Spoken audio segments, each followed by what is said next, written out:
ખલી વરઘોડાની અદાવતમાં લોહિયાળ જંગ.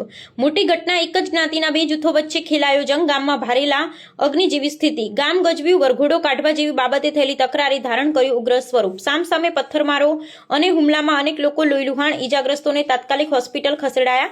પોલીસની હાજરીમાં પડકાર. શુક્રવારે પોલીસ બંદોબસ્તમાં નીકળેલા વરઘોડાની દાજ રાખી આજે કરાયો હુમલો. પાટણના સરસ્વતી પોલીસ સ્ટેશનમાં અલગ અલગ કલમો મુજબ ગુનો દાખલ. પાટણ એસપી તેમજ ડીવાયએસપી તેમજ પીઆઈ તેમજ મોટી સંખ્યામાં પોલીસ કાફલો ખડકી દેવામાં આવ્યો હતો. પ્રતિબંધ છતાં બબાલ. ગામમાં વરઘોડા પર પ્રતિબંધ હોવા છતાં વિવાદ વકર્યો. શાંતિ ડહોળવાનો પ્રયાસ. ખડકાઈ ગયેલી ફૌજ. ઘટના બાદ વાયડ ગામમાં પોલીસનો ચુસ્ત કાફલો તૈનાત. આખા ગામમાં સન્નાટો. જ્યાં સંપ છે ત્યાં જ જંપ છે. વેરથી માત્ર વિનાશ જ મળે છે, વિકાસ નહીં. અહેવાલ જયંતિભાઈ ઠક્કર. એટલે કાલે અમે બંદોબસ્ત માજી અને વરઘોડો કર્યો, બરોબર.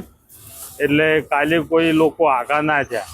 ઓમ એવાને પેતરો હતો કે આ લોકોનો વરઘોડો ના થાવો જોઈએ, બરોબર. અમે રાઠોડ થઈ, જાદવ છે. હવે એ છતાંય આજે પોલીસનો બંદોબસ્ત હતો તો આખું ગામ એક થઈ, આગેવાનો, સરપંચ અને બધાએ, બરોબર.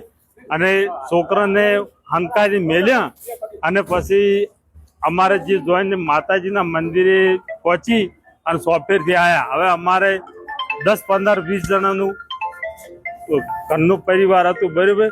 એટલે મંદિરમાં પહી જાય એ છતાં એ લોકોએ મંદિરમાં પથ્થરમાર કર્યો અથવા તારિયા, લાકડીઓ, તરવેલીઓ આવું લઈ અને અમારા બધાએ 25 માણસોને ઈજા કરી, બરોબર. એટલે એ માણસો હવે એમાં તો શું છે કે 3 પાર્ટીનો જે ગ્રુપ બનાવેલો હતો એ લોકોની બધાએ સંગઠન કર્યું કે મરી જવું છે, મારવા છે, બરોબર. આ લોકોનું વરઘોડું થવું જોઈએ નહીં.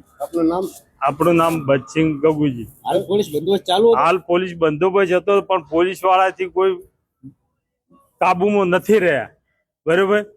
પોલીસ વાળાની બધી મદદ કરી પણ તોય કાબુ ના રહ્યા, અથવા અમારે જેમ માણસો હતા એમ દેવાવાળી કરી આ લોકોની. જે એ સાથે જે હાજર હતા એમને માર્યા. પછી જે બહાર બીજા અમારા કુવા ઉપર રહેતા હતા માણસો એ અહીંયા ત્યાં જઈ જઈને ઘા કરીને માર્યા છે, બરોબર. આપનું નામ? આપણું નામ બચસિંહ ગગુજી રાઠોડ, ગામ વાય.